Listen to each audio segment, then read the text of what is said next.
అమెరికాలో చాలా రకాల పాలు దొరుకుతాయి, కానీ ఒక్కటి కూడా నచ్చలే.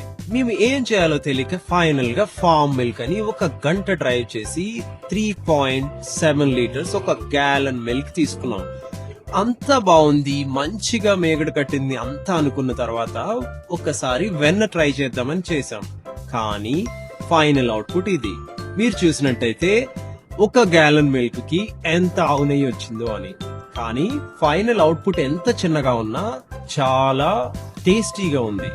ఈ ఘీ అయితే చాలా ప్యూర్ గా అండ్ న్యాచురల్ గా, అండ్ మేము ఫార్మ్ ఫ్రెష్ మిల్క్ తెచ్చాం కాబట్టి దాని నుంచి వచ్చిన ఈ ఘీ చాలా చాలా బాగుంది. కిడ్స్ కి చాలా డెలిషియస్ గా ఉంది. కాకపోతే అంత పాలకి ఇంత చిన్న నెయ్య కొంచెమైనా వచ్చిందని ఫీల్ అయ్యాం.